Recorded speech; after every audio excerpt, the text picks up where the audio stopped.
Hi friends, ಎಲ್ಲ ನನ್ನ ಸ್ಪರ್ಧಾರ್ಥಿಗಳಿಗೆ ಈ ದಿನದ ಶುಭಾಶಯಗಳು.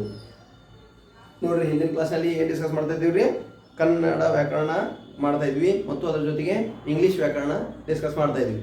ಇಲ್ಲಿ ಇಂಗ್ಲೀಷ್ ಗ್ರಾಮರಲ್ಲಿ ಮೊದಲನೇದಾಗಿ ಏನು ಮುಗಿಸಿದ್ರಲ್ಲಿ how to do singular and plural, singular ಮತ್ತು ಪ್ಲೂರಲ್ ಮಾಡುವ ವಿಧಾನಗಳ ಕುರಿತು ಸ್ವವಿವರದ ಮಾಹಿತಿಯನ್ನು ನಿಮ್ಗೆ ಹಂಚ್ಕೋತಾ ಇದ್ವಿ. ಹಾಗಾಗಿ ಅದರ ಮುಂದುವರಿದ ಪಾರ್ಟ್ ಒಂದು ಕ್ಲಾಸ್ ಮುಗಿದ್ವಿ. ಸಿಂಗುಲರ್ ಪ್ಲೂರಲ್ ಮಾಡೋದ್ರಲ್ಲಿ ಯಾವ ರೀತಿ ಮಾಡಬೇಕು, ಎಸ್ ಪ್ರತ್ಯಯ ಹಚ್ಚೋದಾಗಿರ್ಬೋದು ಅಥವಾ ಇ ಎಸ್ ಪ್ರತ್ಯಯ ಹಚ್ಚೋದಾಗಿರ್ಬೋದು ಅಥವಾ ಐ ಎಸ್ ಪ್ರತ್ಯಯ ಹಚ್ಚೋದಾಗಿರ್ಬೋದು, ಕೆಲವಿಷ್ಟು ವಿಧಾನಗಳನ್ನು ಲಾಸ್ಟ್ ಕ್ಲಾಸಲ್ಲಿ ಹೇಳಿನಿ. ಅದೇ ಕ್ಲಾಸಿನ ಮುಂದುವರಿದ ಭಾಗ ಯಾವುದೇ ಸಿಂಗುಲರ್ ಪ್ಲೂರಲ್ ಮಾಡೋಕೆ ಇನ್ನೂ ಹಲವು ವಿಧಾನಗಳು ಏನು ಅಷ್ಟು ಮಾಡಿರಲ್ಲ, ಅದು ಅಷ್ಟೇ ಅಲ್ರಿ, ಇನ್ನೂ ವಿಧಾನಗಳದಾವು. ಆ ವಿಧಾನಗಳ ಕುರಿತು ಈ ದಿನ ಚರ್ಚಿಸೋಣ. ನೋಡ್ರಿ ಏನಾಗ್ತದೆ. First, if a noun ends with O, then you have to be add only es to make it plural. ಏನಂತಾಗದಲ್ಲಿ ನೌನ್ನ ಕೊನೆಯ ಅಕ್ಷರ ಓ ಇದ್ದರೆ es ಪ್ರತ್ಯಯ ಹಚ್ಚಿ ಪ್ಲೂರಲ್ ಮಾಡಬೇಕು. ಇದು ಲಾಸ್ಟ್ ಕ್ಲಾಸ್ ಅಲ್ಲಿ ಹೇಳಿದ್ವಿ. ಏನ್ ಹೇಳ್ತಾರೆ ಇಲ್ಲಿ, ಅಲ್ಲೇ ಬಂದ್ರು ಮೇಡಿದ್ದು ಇದೊಂದು ಅಲ್ಲೇ ಮುಗಿಸಿದ್ರ ಅಲ್ಲಿ ಏನ್ ಮಾಡಿದ್ ನೋಡ್ರಿ, ಎಸ್ ಆಗಿರ್ಬೋದು, ಎಸ್ ಎಚ್ ಆಗಿರ್ಬೋದು, ಡಬಲ್ ಎಸ್ ಆಗಿರ್ಬೋದು, ಅಥವಾ ಇನ್ನೊಂದು ಯಾವ್ದು ಸಿ ಎಚ್ ಆಗಿರ್ಬೋದು, ಎಕ್ಸ್ ಆಗಿದ್ದ ಏನು ಬರ್ತದೆ ಹಚ್ಬೇಕಲ್ಲಿ ಈ ಎನ್ ಅಂತ ಹೇಳಿದ್ಯ, ಅಲ್ಲೇ ಇದನ್ನು ಕೂಡ ಬರ್ಕೊಂಡ್ರೆ ಹೇಳ್ತಿತ್ತು. ಅಲ್ಲೇನೋ ಹೇಳಕ್ಕಾಗಿಲ್ಲ, ಹಾಗಾಗಿ ಅದನ್ನ ಹೇಳಕತ್ತೀನಿ. ಅಲ್ಲೇ ಓ ಇತ್ತು ಅಂತಂದ್ರೆ ಕೊನೆಗೆ ಅದಕ್ಕೆ ಪರ್ಯಾಯವಾಗಿ ಯಾವ್ದು ಹಚ್ಬೇಕಂತ ಹೇಳಕತ್ತಲ್ಲಿ ಪ್ಲೂರಲ್ ಫಾರ್ಮ್ ಅಲ್ಲಿ ಯಾವ್ದ್ರಿ, ಅದೇ ಇ ಎಸ್. ಇದನ್ನ ಅಲ್ಲೇ ಬರ್ಕೊತಿದ್ರ ಬರ್ಕೋರಿ, ಅಥವಾ ಇದನ್ನ ಸಪ್ರೇಟ್ ಬರ್ಕೋತಿದ್ರ ಬರ್ಕೋರಿ. ನೀವು ಅಲ್ಲೇ ಬರ್ಕೊಂಡಿರ ಅಂತಂದ್ರೆ ಅಲ್ಲೇ ಕೇವಲ ಇಲ್ಲಿ ಓ ಅಂತ ಅದಕ್ಕೆ ಯಾಡ್ ಮಾಡ್ರಿ. ಅಲ್ಲಿ ಅಲ್ಲೇನ S double S S H C H X ಐತಲ್ಲ, ಅಲ್ಲಿ ಇದೊಂದು ಓ ಅಂತ ಅಲ್ಲಿ ಬರ್ಕೊಂಡು ನೆಕ್ಸ್ಟ್ ಕೆಳಗೆ ಒಂದ್ 2-3 ಎಕ್ಸಾಂಪಲ್ ಬರ್ಕೋರಿ. ಇಲ್ಲ ಸಪ್ರೇಟ್ ಆಗಿ ಬರ್ಕೋತೀವಿ, ಇದು ರಿಜಿಡಿಟಿ ಕ್ರಿಯೇಟ್ ಆಗತ್ತೆ ಅನಿಸ್ತಂದ್ರೆ ನೀವು ಸಪ್ರೇಟ್ ಆಗಿ ಬರ್ಕೋತಿದ್ರ ಬರ್ಕೋರಿ. ಅದಕ್ಕೆ ನೋಡ್ರಿ ಏನಾಗತ್ತೆ ನೋಡ್ಲಿ, if a noun ends with O then you have to be add only es. It means you don't have to be ಏನ್ರಿ ಏನ್ ಮಾಡಬಾರ್ದಂತ ಎಕ್ಸಿಟ್ ಎನಿಥಿಂಗ್ ಎನಿ ಎಲ್ಸ್ ಅಂದ್ರೆ ಏನು ತೆಗಿದಿಲ್ಲ ಹಾಕೋದಿಲ್ಲ, ಕೇವಲ ಅದು ಲಾಸ್ಟಿಗೆ ಎಂತು ಓ ಇತ್ತು ಅಂತಂದ್ರೆ ಅಲ್ಲಿ ಇ ಎಸ್ ಪ್ರತ್ಯಯ ಹಚ್ಚಿದ್ರೆ ಮುಗಿಯಿತು ಅಂತ ಹೇಳ. ಅದಕ್ಕೆ ನೋಡ್ರಿ, ನೌನ್ನ ಕೊನೆಯ ಅಕ್ಷರ ಓ ಇದ್ದರೆ ಇ ಎಸ್ ಪ್ರತ್ಯಯ ಹಚ್ಚಿ ಪ್ಲೂರಲ್ ಮಾಡಬೇಕು. ಏನಿರ್ಬೇಕಂತಲೇ ಲಾಸ್ಟಿಗೆ ಓ ಇತ್ತಂದ್ರೆ ಮುಗೀತು, ಅದಕ್ಕೆ ಇ ಎಸ್ ಪ್ರತ್ಯಯ ಹಚ್ಚಿದ ಅಂತಂದ್ರೆ ಏನಾಗುತ್ತದ ಪ್ಲೂರಲ್ ಆಗುತ್ತೆ. ಅದಕ್ಕೆ ಉದಾಹರಣೆ ನೋಡ್ರಿ, ಹೀರೋ ಅಂತ ಇದ್ರಿ, ಹೀರೋ ಇದ್ದಿದ್ದು ಏನಾಗುತ್ತಿರೋದು ಏನಾಗುತ್ತಿರೋದು ಹೀರೋ ಆಗುತ್ತೇನೆ ಇಲ್ರಿ. ನೆಕ್ಸ್ಟ್ ಜೀರೋ ಅಂತ ಇದ್ದು ಏನಾಗ್ತದೆ, ಜೀರೋ ಇದ್ದಿದ್ದು ಇ ಎಸ್ ಪ್ರತ್ಯಯ ಹಚ್ಬೇಕು. ಅದಕ್ಕೋರಿ Z E R E S zero. Next volcano, next ಇರ್ಲಿ ಓಲ್ಕ್ಯಾನೋ ಅಂತ ಹೇಳಕತ್ತಾರ ಅವ್ರು. ಓಲ್ಕ್ಯಾನೋ ಓಲ್ಕ್ಯಾನೋ. ನೆಕ್ಸ್ಟ್ ಓಲ್ಕ್ಯಾನೋ ಐತ್ರಿ. ಇಲ್ಲಿ ನೋಡಿ, ಪ್ರಮುಖವಾಗಿ ಹೀರೋ ಇದ್ದಿದ್ದು ಲಾಸ್ಟಿಗೆ ಏನಿರ್ತದೋ ಇ ಎಸ್ ಪ್ರತ್ಯಯ ಹಚ್ಚಿ ಮತ್ತೆ ಅದನ್ನು ಕೂಡ ಪ್ಲೂರಲ್ ಮಾಡಿದ್ರಿ. ಅದೇ ರೀತಿ ನೆಕ್ಸ್ಟ್ ಯಾವ್ದು ನೋಡಿದ್ರಿ, ಜೀರೋ ಇತ್ತು ಅದಕ್ಕೂ ಇ ಎಸ್ ಪ್ರತ್ಯಯ ಹಚ್ಚಿ ಪ್ಲೂರಲ್ ಮಾಡಿದ್ರಿ. ನೆಕ್ಸ್ಟ್ ವೋಲ್ಕ್ಯಾನೋ ಇತ್ತು, ವೋಲ್ಕ್ಯಾನೋಸ್ ಅಂತ ಇ ಎಸ್ ಪ್ರತ್ಯಯ ಹಚ್ಚಿ ಪ್ಲೂರಲ್ ಮಾಡಿದ್ರಿ. ನೆಕ್ಸ್ಟ್ ಇಲ್ಲಿ ನೋಡ್ರಿ, ಮ್ಯಾಂಗೋ ಅಂತ ಐತಿ. ಮ್ಯಾಂಗೋ ಅಂತ ಐತಲ್ಲ, ಅದು ಯಾವ ರೀತಿ ಆಗುತ್ತೆ, ಮ್ಯಾಂಗೋ ಇದ್ದಿದ್ದು ಮ್ಯಾಂಗೋಸ್ ಆಯ್ತ್ರಿ, ಇ ಎಸ್ ಪ್ರತ್ಯಯ. Next echo, echo system, echo. Next buffalo, buffalo. These are the major activity you are needed to do when from singular to the plural. ಅಂದ್ರೆ ಯಾವಾಗ ನೀವು ಸಿಂಗುಲರ್ ಇಂದ ಪ್ಲೂರಲ್ ಅಲ್ಲಿ ಪದದ ವರ್ಗಾವಣೆ ಅಂದ್ರೆ ಸಿಂಗುಲರ್ ಇದ್ದ ಪದ ಅದನ್ನ ಪ್ಲೂರಲ್ ಮಾಡ್ತಿರ್ತೀರಿ. ಅಂದ್ರೆ ಒಂದು ನೌನ್ ಅನ್ನ ಸಿಂಗುಲರ್ ಇಂದ ಪ್ಲೂರಲ್ ಬದಲಾವಣೆ ಮಾಡ್ಬೇಕಂತಂದ್ರೆ ಕೊನೆಗೆ ಏನಿದ್ರ ಓ ಇದ್ದರ ಏನ್ ಹಚ್ಬೇಕಂದ್ರಿ, ಇ ಎಸ್ ಪ್ರತ್ಯಯ ಹಚ್ಚಬೇಕು. ಈ ವಿಧಾನಗಳ ಕುರಿತು ಕರೆಕ್ಟ್ ಆಗಿ ನೋಡ್ಕೊಂಡ್ರೆ ಅಂತಂದ್ರೆ ನೀವು ನೆಕ್ಸ್ಟ್ ಯಾವುದೇ ರೀತಿಯಾದಂಥ ರಿಜಿಡಿಟಿ ಬೇಡ, ಯಾವ ವರ್ಡ್ ಕೊಟ್ಟರು ಮಾಡ್ತೀರಿ ನೀವು. ಹಾಗಾಗಿ ಕರೆಕ್ಟ್ ಆಗಿ ಮೊದಲೇ ಕ್ಲಾಸ್ ನೋಡ್ರಿ, ಅದರ ಮುಂದುವರಿದ ಭಾಗ ಇದು 2ನೇ ಕ್ಲಾಸ್ ರೀ. ಯಾವ್ದ್ರ ಕುರಿತು, ಸಿಂಗುಲರ್ ಮತ್ತು ಪ್ಲೂರಲ್ ಮಾಡುವ ವಿಧಾನಗಳ ಕುರಿತು ಚರ್ಚಿಸುವ ಇದು 2ನೇ class. It has to be discussed second class. I have to be started last class from which is that one, singular and plural. It has to be discussed five rules in first class. But today class I am going to be discussed with you 6th one onwards. ಅಂದ್ರೆ 6ನೇ ವಿಧಾನದಿಂದ ಹೇಳಾಕತ್ತೀನಿ. ಈ ವಿಧಾನಗಳನ್ನ correct ಆಗಿ ನೋಡ್ಕೊಂಡ್ರೆ ಅಂತಂದ್ರೆ you can reach easy and interesting way. ನೋಡ್ರಿ, S ಪ್ರತಿ ಅದಾವ್ರಿ, ಕೊನೆಗೆ ಓ ಇತ್ತು ಅಂತಂದ್ರೆ ಈ ಎಸ್ ಪ್ರತ್ಯಯ ಹಚ್ಚಬೇಕು. ನೆಕ್ಸ್ಟ್ ಇನ್ನೊಂದೈತಿ ಏನೈತೆ ನೋಡ್ಲಿ, if a noun ends with double vowels, it has to be ended with double vowels, then add only yes to make it plural form. ಒಂದು ನೌನ್ನ ಕೊನೆಯ ಅಕ್ಷರ ಏನೈತ್ರಿ, ಕೊನೆಗೆ ಎರಡು ಸ್ವರಗಳಿದ್ವು ಅಂತಂದ್ರ, ಆ ನಾಮಪದದ ಕೊನೆಗೆ ಎರಡು ಸ್ವರಗಳಿದ್ವು ಅಂತಂದ್ರ ಅವಾಗ ಕೇವಲ ನೀವು ಎಸ್ ಪ್ರತ್ಯಯ ಹಚ್ಚಬೇಕು ಅಂತ ಹೇಳಕತ್ರ ಅವ್ರು. ನೋಡ್ರಿ ನೌನ್ನ ಕೊನೆಯ ಅಕ್ಷರ ಎರಡು ಸ್ವರಗಳನ್ನು ಹೊಂದಿದ್ರೆ ಕೇವಲ ಎಸ್ ಪ್ರತ್ಯಯ ಹಚ್ಚಿ ಪ್ಲೂರಲ್ ಮಾಡಬೇಕು. If a noun ends with double vowels, then you don't have to be take any decision, just you have to be ಏನ್ ಮಾಡ್ಬೇಕಂದ್ರಿ, ಏನ್ ಎರಡು ಮಾಡ್ಬೇಕಂತ ಹೇಳ್ತಾರೆ ಎಸ್ ಎಸ್ ಹಚ್ಚೋದ್ರ ಮುಖಾಂತರ ಅದನ್ನ ಪ್ಲೂರಲ್ ಮಾಡಬಹುದು. ಯಾವಾಗ್ರಿ, ಡಬಲ್ ವೋವೆಲ್ಸ್ ಇತ್ತು ಅಂತಂದ್ರೆ ಅವಾಗ ಕೇವಲ ಎಸ್ ಪ್ರತ್ಯಯ ಹಚ್ಚಿ ಸಿಂಗುಲರ್ ಇಂದ ಪ್ಲೂರಲ್ ಗೆ ಮಾಡಬಹುದು ಅಂತ ಹೇಳಕತ್ತಾರೆ. ನೋಡ್ರಿ ಏನೈತಿ, ಯಾವ ರೀತಿ ಮಾಡ್ಬೋದ್ರಿ ನೋಡ್ರಿ, just you have to be observe here properly. Radio, it has to be ended with double vowels, and ratio, it has to be ended with double vowels. Next studio, even it is also ended with double vowels. And next one portfolio, it has to be double vowel, ended with double vowel. Next one bamboo, ಇದು ಕೂಡ ಎರಡು ಏನ್ರಿ ಓವೆಲ್ಗಳಿಂದ ಮುಕ್ತಾಯವಾಗೈತಿ. ಎರಡು ಓವೆಲ್ಗಳಿಂದ ಮುಕ್ತಾಯವಾಗಿತ್ತು ಅಂತಂದ್ರೆ ಅವಾಗ ಕೇವಲ ಏನ್ ಹಚ್ಬೇಕಂದ್ರಿ, S ಪ್ರತ್ಯಯ ಹಚ್ಚಿದ್ರೆ ಸಾಕು ಅಂತ ಹೇಳಕತ್ತವ್ರು. ಅದಕ್ಕೆ ನೋಡ್ರಿ ಏನೈತಿ, ರೇಷಿಯೋ ಅಂತ ಐತಿ. ಏನಾಗ್ತದ ರೇಷಿಯೋ ಇದ್ದಿದ್ದು, ರೇಷಿಯೋ ಏನಾಗ್ತದ್ರಿ, ರೇಷಿಯೋ. ನೆಕ್ಸ್ಟ್ ಸಾರಿ ರೇಡಿಯೋ, ಅದು ರೇಷಿಯೋ ಅಲ್ಲ, ರೇಡಿಯೋ ಕೆಳಗಿನ ರೇಷಿಯೋ. ಏನಾಯ್ತಿರೋದು, radio. Next one ratio, ratios. Next studios. Next portfolio.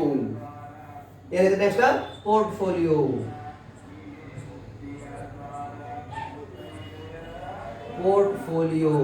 Next bamboo.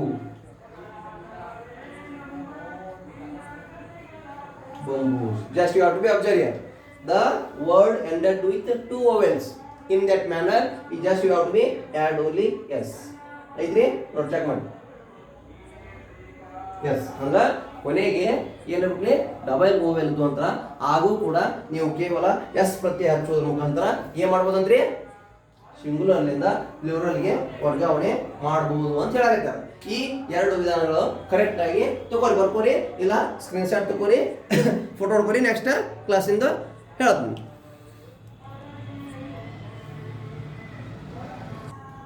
ನೋಡ್ರಿ ಬರ್ಕೊಂಡ್ರೆ ಅವನ್ನ ಮತ್ತೆ ನೋಡ್ರಿ. ನೆಕ್ಸ್ಟ್ 8ನೇ ವಿಧಾನ. ಇಷ್ಟು ನೋಡಿದ್ರಿ 7 ವಿಧಾನ ಮುಗೀತು. ಈಗ 8ನೇ ವಿಧಾನ ಹೇಳ್ತೈತಿ, if a noun ends with F and F E ಅಂದ್ರ ಕೆಲವು ಪದಗಳು ಎಫ್ ಅಥವಾ ಎಫ್ ಇಗಳನ್ನು ಹೊಂದಿದ್ರ ಯಾವ ರೀತಿ ಹಾಕವು. If a noun ends with F or F E by removing F or F E to add only V E S to form plural. ಏನಾಗ್ತದೆ, ಕೆಲವು ಪದಗಳು ಸಿಂಗುಲರ್ ಇಂದ ಪ್ಲೂರಲ್ ಆಗಬೇಕಂತಂದ್ರ ಅದರ ಕೊನೆಯ ನೌನ್ ಏನು ಹೊಂದಿತ್ತಂತಂದ್ರ ಎಫ್ ಅಥವಾ F E. If ends with F or F E by removing F or F E to add only V E S to form plural. ಅಂದ್ರ ಏನಂತ, ಕೆಲವು ನೌನ್ಗಳು ಇರ್ತಾವ, ಕೊನೆಯ ಅಕ್ಷರ ಎಫ್ ಅಥವಾ ಎಫ್ ಇಗಳನ್ನು ಹೊಂದಿರ್ತಾವ. ಆ ಎಫ್ ಅಥವಾ ಎಫ್ ಇ ಅಕ್ಷರಗಳನ್ನು ತೆಗೆದು ನೆಕ್ಸ್ಟ್ ಏನಾಗ್ತಂದ್ರೆ ವಿ ಇ ಎಸ್ ಪ್ರತ್ಯಯ ಹಚ್ಚುವುದ್ರ ಮೂಲಕ ಅವನ್ನ ಏನ್ ಮಾಡ್ಬೇಕಂತ, ಬಹುವಚನ. Okay, it has to be ended with the F and F E. Then we are to be remove that f and fe, then we are add which is that one ves to make it a plural form. ಏಕವಚನದಲ್ಲಿ ಇದ್ದದನ್ನ ಬಹುವಚನ, singular ಇದ್ದು plural ಯಾವ ರೀತಿ ಆಕೈತಿ ನೋಡ್ರಿ. ಏನಾಗ್ತದೆ, these all are ended with fe, f. ಇವನ್ನ plural form ಹೆಂಗ್ ಮಾಡ್ತೀವಿ, ಇವನ್ನ ಯಾವ ರೀತಿ ನೋಡ್ತೀವಿ. ಫಸ್ಟ್ ಏನಾಯ್ತು, knife, ANIVES, knives. Next wife, wives. Next leaf, LEAVES, leaves. Wolf, wolves. Next, self. Selves. Thief. Thieves. Self. Selves. Note the word ends with fe, that's why it has to be entered. Ves, it has ends with fe, ves, ves, ves.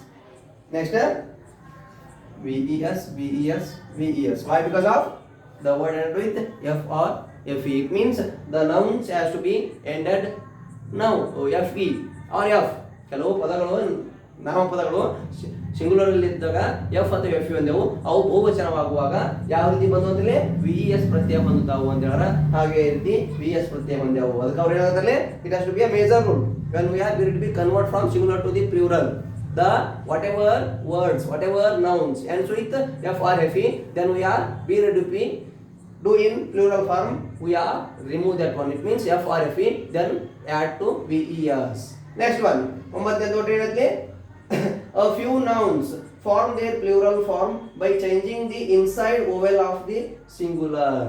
ಏನಾಗುತ್ತೆ, a few nouns form their plural form by changing the inside vowel of the singular. ಕೆಲವು ನಾಮಪದಗಳು, ಕೆಲವು ನೌನ್ಗಳು ತಮ್ಮ ಏಕವಚನದಿಂದ ಬಹುವಚನಕ್ಕೆ ಬರಬೇಕಾಗಿತ್ತಂತಂದ್ರೆ ತಮ್ಮಲ್ಲಿರುವಂತಹ ಕೆಲವಿಷ್ಟು ಓವೆಲ್ಗಳು ನಾಮಪದದ ಒಳಗಡೆ ಇರುವಂತಹ ಓವೆಲ್ಗಳು ಬದಲಾವಣೆಯಾಗಿ ಏನಕ್ಕಂತೀವಿ plural ಅಕ್ಕವು. ಅದಕ್ಕೆ ನೋಡ್ರಿ, if a few nouns form their plural form by changing the inside vowel of a singular, it means the noun has the noun has to be had the vowels. ಆ noun ಏನೈತಿ ಅದು ಅದರಲ್ಲಿ vowels ಅದಾವು. ಆ ಓವೆಲ್ಸ್ಗಳನ್ನು ಕೆಲವಿಷ್ಟು ಪ್ರಮಾಣದಲ್ಲಿ ಅಲ್ಪ ಪ್ರಮಾಣದಲ್ಲಿ ಬದಲಾವಣೆ ಆಗುವ ಮುಖಾಂತರ ಏನಕ್ಕಂತವು ಪ್ಲೂರಲ್ ಅಕ್ಕವು. ಕೆಲವು ನೌನ್ಗಳು ತಮ್ಮಲ್ಲಿನ ಓವೆಲ್ಗಳನ್ನು ಬದಲಿಸುವುದರ ಮೂಲಕ ಪ್ಲೂರಲ್ ನೌನ್ಗಳಾಗುತ್ತವೆ. ಅಂದ್ರೆ ಸಿಂಗುಲರ್ ಇಂದ ಪ್ಲೂರಲ್ ಬರಬೇಕಾಗಿತ್ತಂತಂದ್ರೆ ತಮ್ಮ ಆಂತರಿಕ ಅಂದ್ರೆ ಆ ನೌನ್ ಒಳಗಡೆ ಇರುವಂತ ಕೆಲವಿಷ್ಟು ಏನದಾವಲ್ಲ, ಯಾವ್ರಿ ಓವೆಲ್ ಅದಾವಲ್ಲ, ಅವು ಬದಲಾವಣೆಯಾಗಿ ಪ್ಲೂರಲ್ ಅಕ್ಕವು ಅಂತ ಹೇಳ್ತಾರೆ. ನೋಡ್ರಿ, ಆ ರೀತಿ ಆಗ್ಯಾವ. ನೋಡ್ರಿ, ಫಸ್ಟ್ ಏನೈತಿ, ಮ್ಯಾನ್ ಅಂತ ಐತಿ. ಏನಾಗ್ತದೆ ಮ್ಯಾನ್ ಇದ್ದು,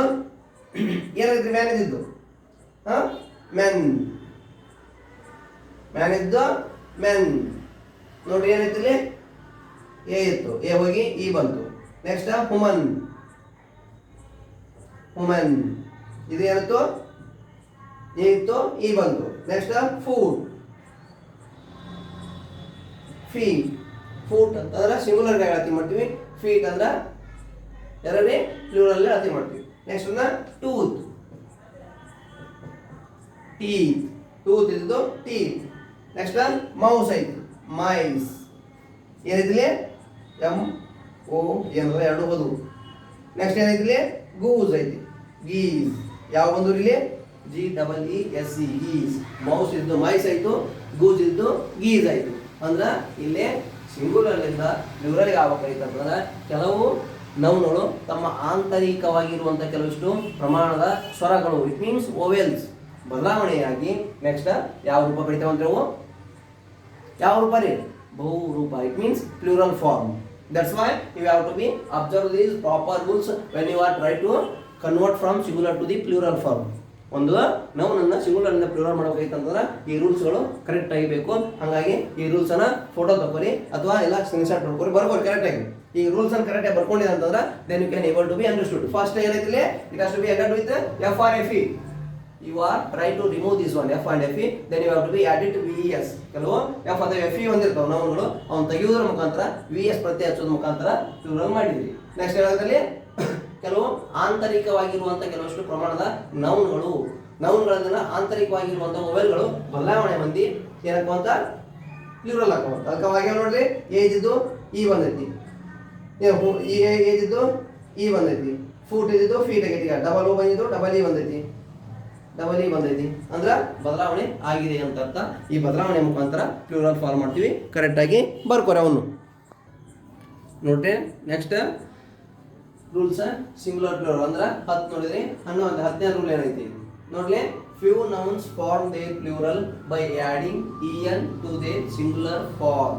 If you are ready to be convert from singular to the plural, you are used only en when the ending of a singular ನಾವು ಅಂದ್ರೆ ಒಂದು ಕೊನೆಯ ಅಕ್ಷರ ಏನಿರ್ತದ ಎಂಡಿಂಗ್ ಸಿಂಗುಲರ್ ಇರ್ತೈತಿ, ಸಾರಿ ಸಿಂಗುಲರ್ ಇದ್ದು ಅದ್ರ ಕೊನೆಯ ಅಕ್ಷರ ಏನಿರ್ತೈತಿ ಏನ್ ಹಚ್ಬೇಕಂತ ಏನ್ ಹಚ್ಬೇಕಂತ ನೋಡ್ಲಿ. Few nouns form their plural by adding E N to their singular form. ಕೆಲವು ನೌನ್ಗಳು ತಮ್ಮ ಕೊನೆಗೆ ಇಎನ್ ಪ್ರತ್ಯಯವನ್ನು ಹೊಂದುವುದರ ಮೂಲಕ ಏನ್ರಿ ಪ್ಲೂರಲ್ ಫಾರ್ಮ್ ಅನ್ನ ಪಡಿತಾವು ಅಂತ ಹೇಳಕತ್ತಾರ. ಕೆಲವು ನೌನ್ಗಳು ಏನದಾವು ಇಎನ್ ಪ್ರತ್ಯಯ ಹೊಂದವು, ಆ ಇಎನ್ ಪ್ರತ್ಯಯ ಹೊಂದುವುದರ ಮುಖಾಂತರ ಏನಕ್ಕಂತ ಸಿಂಗುಲರ್ ಇಂದ ಪ್ಲೂರಲ್ ಹಾಕವು. That's why they are going to mention few nouns form their singular to the plural by ending E N. ಅಂದ್ರೆ ಕೊನೆಗೆ ಇಎನ್ ಹೊಂದಿ ಪ್ಲೂರಲ್ ಹಾಕವು ಅಂತ ಹೇಳೋದು. ಅದಕ್ಕೆ ಯಾವ ಹೇಳೋದ್ರಲ್ಲಿ ಆಕ್ಸ್ ಅಂತ ಇತ್ತು. ಏನಾಗುತ್ತೆ ಆಕ್ಸ್ ಇದ್ದು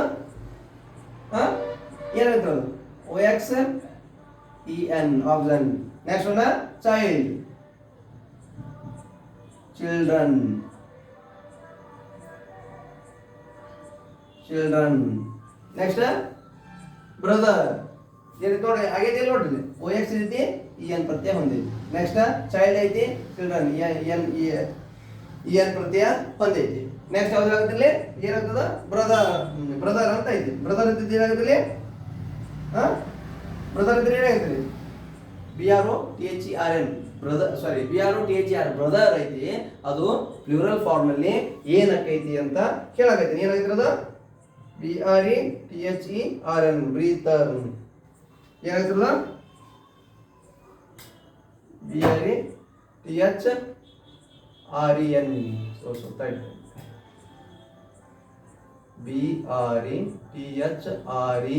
ಬ್ರೀತರ್. ಏನಾಗ್ತದ ಸಿಂಗುಲರ್ ಅಲ್ಲಿ ಬ್ರದರ್ ಇರ್ತಿದ್ದು. ನೆಕ್ಸ್ಟ್ ಇಲ್ಲಿ ಬ್ರೀತರ್ ಅಂದ್ರೆ ಏನ್ ಬಂತು ಎಂಡಿಂಗ್ ಇದ EN ಪ್ರತ್ಯಯ ಬಂತು. EN ಪ್ರತ್ಯಯವನ್ನ ಹೊಂದುವುದರ ಮೂಲಕ ಏನಾಯ್ತು ಪ್ಲೂರಲ್ ಫಾರ್ಮ್ ಆಯಿತು. ಯಾವ್ದ್ರಿ brother. Next one sister. Sister ಇದ್ದ ಯಾವ ರೀತಿ ಏನಾಗೈತ್ರಿ ಪ್ಲೂರಲ್ ಫಾರ್ಮ್ ಅಲ್ಲಿ ಸಿಸ್ಟ್ರೇನ್ SISTREN. ನೋಡಿ EN ಪ್ರತ್ಯಯ ಬಂತ್ರಿ, EN ಪ್ರತ್ಯಯ ಬಂದೈತಿ ಇಲ್ರಿ ಇಲ್ಲಿ. ಅದಕ್ಕೆ ಏನಾಗ್ತದೆ ಕೆಲವು ನೌನ್ಗಳು ಕೊನೆಗೆ EN ಪ್ರತ್ಯಯ ಹೊಂದಿ ಪ್ಲೂರಲ್ ಫಾರ್ಮ್ ಅಕ್ಕವು ಅಂತ ಹೇಳ್ತಾರೆ. If the noun adding EN to form singular to the plural ಉಳಿತದ ನೋಡ್ಲಿ ಆಕ್ಸ್ ಐತೆ ಆಕ್ಸನ್ EN ಪ್ರತ್ಯಯ ಬಂತು. ನೆಕ್ಸ್ಟ್ ಚೈಲ್ಡ್ ಚಿಲ್ಡ್ರನ್ EN ಪ್ರತ್ಯಯ ಬಂತು. ನೆಕ್ಸ್ಟ್ ಬ್ರದರ್ ಬ್ರದರ್ EN ಪ್ರತ್ಯಯ ಬಂತು. ನೆಕ್ಸ್ಟ್ ಸಿಸ್ಟರ್ ಸಿಸ್ಟ್ರೈನ್ ಏನ್ ಬಂತು EN ಪ್ರತ್ಯಯ ಬಂತು. ಈ EN ಪ್ರತ್ಯಯ ಹೊಂದಿ ನೆಕ್ಸ್ಟ್ ಕೆಲವು ನೌನ್ಗಳು ಸಿಂಗುಲರ್ ಲಿಂದ ಪ್ಲೂರಲ್ ಹೊಂದುತ್ತಾವು ಅಂತ ಹೇಳಕತ್ತಾರ. Just you have to be observe. Next one 11 ನೋಡ್ರಿ ಏನಾಗುತ್ತೆ there are some nouns which have their plural alike. It means how they are exist in singular form in the same sense, in the same form, even though they are existed in plural form also. ಏನಾಗುತ್ತೆ there are some nouns which have their plural form alike ಅಂದ್ರೆ how they are in singular form. ನೋಡಿ ಕೆಲವು ನೌನ್ಗಳು singular ಮತ್ತು plural ಗಳಲ್ಲಿ ಒಂದೇ ರೀತಿಯಾಗಿರುತ್ತವೆ. It means same in singular and plural, same in singular and plural also. How they are in singular form even though in plural form also they are alike ಅಂದ್ರೆ ಅದೇ ರೀತಿ ಇರ್ತಾವ ಅಂತ ನೋಡ್ಲಿ. ಸ್ವೈನ್ ಏನಾಯ್ತದ ಏನಾಯ್ತದ ಪ್ಲೂರಲ್ ಫಾರ್ಮ್ ಸ್ವೈನ್ ಇದ್ದಿದ್ದು ಏನಾಯ್ತದ ಸೇಮ್ ಸ್ವೈನ್. ಏನು ಸ್ವೈನ್ ಅಂತಂದ್ರೆ ಹಂದಿ. Next one sheep, already you are aware of it, sheep. Next deer, same as it is deer.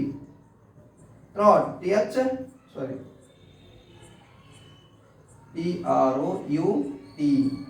trout ಏನು ಸಿಹಿ ನೀರಿನ ಮೀನು ಅಂತ ಇದ್ದಾರೆ. ಇದಕ್ಕೆ ಟ್ರಾಟ್ ಅಂತಂದ್ರೆ ಸಿಹಿ ನೀರಿನ ಮೀನು. ಸಿಹಿ ನೀರು ಏನಿರ್ತಲ್ಲ ಅದರಲ್ಲಿರುವಂತ ಮೀನು ಅದು. ಆ ಸಿಹಿ ನೀರಿನ ಮೀನು ಅದು ಟ್ರಾಟ್ ಏನಾಗ್ತದೆ same in the singular and also plural form.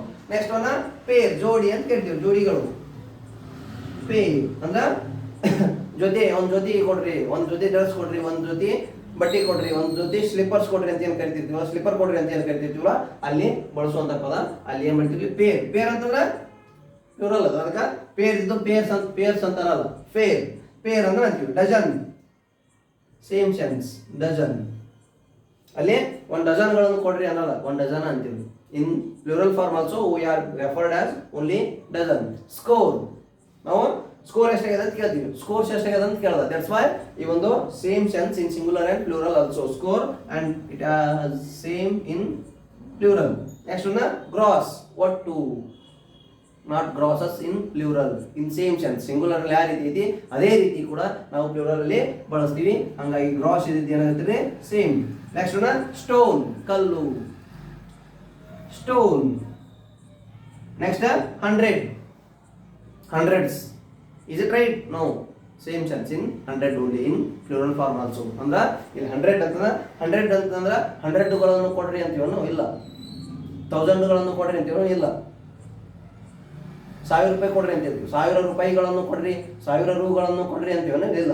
It means 100 in even though in numbers also we are be ready to be used in singular same sense in plural form also. ಇಲ್ಲಿ ಏನು number ಸಂಖ್ಯೆಗಳು ಬರ್ತಾವಲ್ಲ ಅವು singular ಯಾವ ರೀತಿ ಬಳಕೆ ಮಾಡ್ತೀವಿ, plural ಕೂಡ ಅದೇ ರೀತಿ ಬಳಕೆ ಮಾಡ್ತೀವಿ. ಅದಕ್ಕೆ ಅವ್ರು ಏನಾಗುತ್ತೆ 100 ಐತಿ, ಏನಾಗುತ್ತೆ 100 ಇದ್ದಿದ್ದು 100. ನೆಕ್ಸ್ಟ್ 1000 ಐತಿ, 1000 THOUSAND ಏನಾಗುತ್ತೆ ಪ್ಲೂರಲ್ ಅಲ್ಲಿ same 1000. There is no difference. It means when you are convert from singular form to the plural form, any numbers ಇದ್ರೂ ಕೂಡ ಅವು ಸಿಂಗುಲರ್ ಅಲ್ಲಿ ಯಾವ ರೀತಿ ಇರ್ತಾವೆ ಅದೇ ರೀತಿಯಾಗಿ ಪ್ಲೂರಲ್ ಇರ್ತಾವೆ. ಹಾಗಾಗಿ ನೋಡ್ರಿ ಒಟ್ಟಾರೆಯಾಗಿ ಇವತ್ತಿಗೆ ಎಷ್ಟು ಮುಗಿದ ರೂಲ್ಸ್? 11 ರೂಲ್ಸ್ ಇದೆ. How to convert from singular to the plural.